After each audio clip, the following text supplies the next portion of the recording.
다른 거를 의심을 하는 거예요. 느낌이 너무 안 좋은 거예요. 애를 갖다 들었다 놨다 들었다 놨다 하더니 엄마랑 눈 마주쳐요? 이런 말을 하는 거예요. 그래서 예? 당황한 거예요. 그런 부분 보면서 아 이건 좀 다르구나. 애가 그냥 느린 것만은 아니다라는 생각을 했던 것 같아요. 그냥 일반 비장애 친구들처럼 잘 커왔다고 생각했는데 나중에 생각하니까 그게 그 발달장애 친구들의 특징들이 있었더라고요. 엄마가 몰랐던 것 같아요.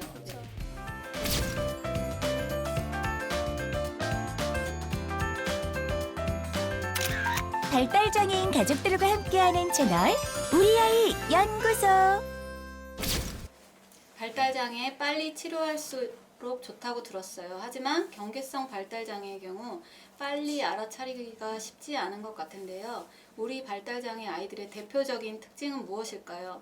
어머님들은 처음으로 내 아이가 다른 아이들과 다르다는 것을 알게 된 순간이 언제인가요? 우리 아이들이 가장 드러나는 건 발달이 늦죠. 다 네. 발달 지연이죠. 네, 그래서 네. 발달 장애잖아요. 네, 네. 그래서 맞아요. 우리 아이도 처음에 우리 아이는 다운증후군인데 낳았을 때는 몰랐어요. 다 정상 분만했기 때문에 바로 대학병원에서 낳았음에도 불구하고 그냥 태어나고 아무 생각 없이 키우다가 영유아 검진이 아니라 키우다가 병원에 갔는데 이제 감기 때문에 갔는데 의사가 다른 거를 의심을 하는 거예요. 느낌이 너무 안 좋은 거예요. 애를 갖다 들었다 놨다 들었다 놨다 하더니 엄마랑 눈 마주쳐요? 이런 말을 하는 거예요. 그래서 예? 당황한 거예요. 아니 애가 어린데 눈을 마주치나요? 그랬더니 엄마 보고 웃나요? 그 다음 질문이 그거예요. 그래서 생각해보니까 웃었던 적은 없는 것 같아요. 근데 아마 웃어야 되니까 물어봤을 거 아니에요. 그래서 그때부터 느낌이 너무 안 좋았어요. 근데 선생님이 아이가 사시가 있는 것 같으니까 대학병원을 한번 가보실래요? 하고서 이렇게 저한테는 이제 장애 이런 얘기는 안 하시고 그렇게 해서 대학병원으로 넘기시더라고요. 그러니까 그 소아과 선생님도 이제 제가 혹시 조심스러우니까 그렇게 하신 것 같아요. 대학병원에 딱 데려가서 이제 안과를 갔죠. 소견서 받아서 대학병원 의사가 딱 보더니 바로 얜 다운이네 이러시는 거예요. 근데 네? 그게 뭐예요? 이렇게 되는 거예요. 진짜 생소한 단어인 거죠. 그게 고등학교 때 우리 염색체 이상으로 이렇게만 배웠을 건데 이게 현실로 이게 나한테 이런 단어가 사용될 거라는 건 상상을 못했던 거예요. 그래서 알게 되면서 보니까 아이가 그 얼굴도 약간 갓난아기인데 그게 보이고 쭉 보니까 이제 발달도 이제 키우면서 느린 거예요. 그래서 그때부터 정말 치료실을 엄청 다녔던 것 같아요. 늦게 안 편이라 근데 그 전에 알았어도 크게 이제 도움이 되진 않았을 것 같아요. 또 아이가 또 양호하게 또 이제 태어났어서 보통 우리 아이들 같은 경우는 다운증후군 아이들은 심장적으로 기형이 있거나 이런 여러 가지 이제 문제가 많아요. 내장 기관에. 그리고 이제 여러 가지 수치들도 들쭉날쭉하고 그런데 그런 게 다 정상으로 태어났다는 자체가 너무 감사할 일이죠. 근데 이제 다운이어서 좀 이제 한 100일 정도 키우다가 안 케이스죠. 네.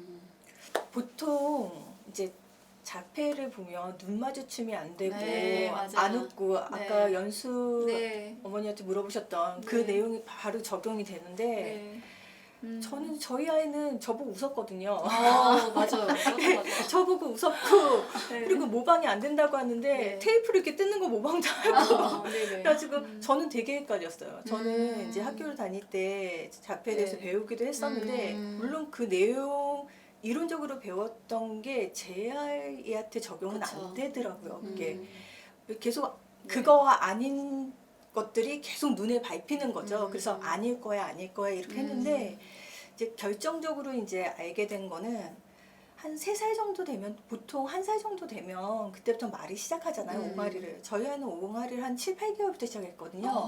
되게 빨랐어요. 빨랐네요. 근데 옹알이를 확 했다가 어느 순간 확 없어져요. 그리고 확 했다가 확 없어져요. 그게 한 3, 4살까지 7, 8번 정도가 그랬어요.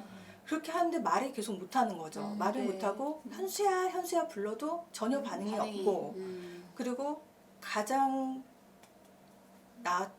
눈에 확 나오는 건 기저귀 떼는 게 너무 힘들었어요. 네네. 화장실 가는 거는 물론 안 되고요. 소변기 이렇게 샀지만 한 번도 못 써봤고요. 그냥 기저귀를 못 떼더라고요. 네. 그러니까 그나마 쉬를 뗐는데도 응아하는 거는 또 너무 안 떼지고 응아만 할 네. 때만 그때만이라도 이걸 해야 되고 이런 게 너무 심했어요. 그리고 네.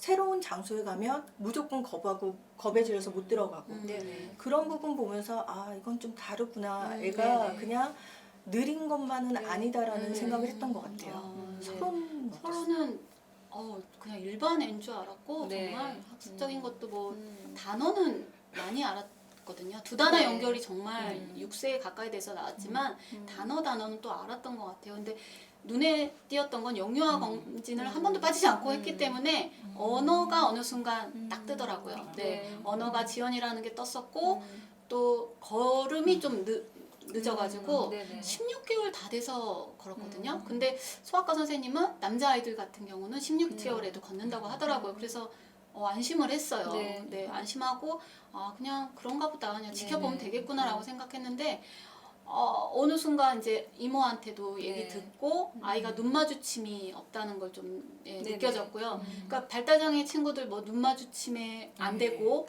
호명 반응 없고 제한된 네. 관심사 본인이 좋아하는 그렇죠. 것만 하고 네. 또 감각 좀 이상이 있고 네. 그런 것들이 그 당시에는 사실 안 와닿았어요. 맞아요. 그거를 별 문제라고 그렇게 심하게 또 드러나지도 네네. 않았고 네네. 그냥 별 문제 없다고 생각을 했죠. 네. 근데 아이가 이제 발달장애인 걸 알고 난 뒤에 보니까 네. 아이가 막 귀 이렇게 소리에 네. 자극이 싫어서 귀를 네. 막는다든지 또 머리 깎는 거 미용실을 네. 정말 10군데 이상 가도 다 거절당할 정도로 네. 너무 심했고요. 이렇게 옷에 뭐 젖으면 네. 그냥 바로 벗어야 돼요. 입지를 못해요. 네. 그런 것들이 하나 둘 알게 되더라고요. 그 당시에 몰랐던 네. 것들이 아이가 그게 안 됐었는데 왜 그 당시에는 왜 말 안 되고 걸음 넣는 것만 두 네. 개밖에 네. 안 보였지. 그냥 나는 그냥 일반 비장애 친구들처럼 네네. 잘 커왔다고 생각했는데 나중에 생각하니까 그게 그 발달장애 친구들의 특징들이 있었더라고요. 엄마가 몰랐던 것 같아요. 그렇죠. 네. 우리는 네. 보통 이제 어르신들은 좀 늦대는 애들이 네. 있어 이렇게 해서 그냥 네. 넘어가잖아요. 근데 보면 대부분 엄마들의 공통적인 이야기가 신체 발달도 늦었고 네. 여러 가지 맞아요. 다른 발달이 네네네. 늦더라고요. 네. 그래서 그런 생각이 든다면 이런 케이스도 바로 좀 이제 좀 뭐 전문가의 네. 그런 상담이 필요하죠. 네, 필요합니다. 네네. 네. 그러니까 처음에는 작은 거 보고 애가 좀 예민한가 보다 이 맞아요. 정도로만 생각했던 부분들이 어느 순간 1년, 2년 쌓이면 이게 어느 순간 깨닫게 되죠. 발달장애 네, 자폐의 네. 특성이었구나라고. 네, 맞아요. 그 깨달을 때는 좀 늦어요. 늦어요. 네, 네. 그때는 이미 5살 지나가기 때문에 조금 이상이 보인다라고 했을 때 바로. 우리 아이 연구소에서는 여러분의 많은 참여를 기다립니다. 참여를 희망하시는 분들은 아래의 메일 우리아이네이버닷컴으로 연락 바랍니다. 우리 아이 연구소.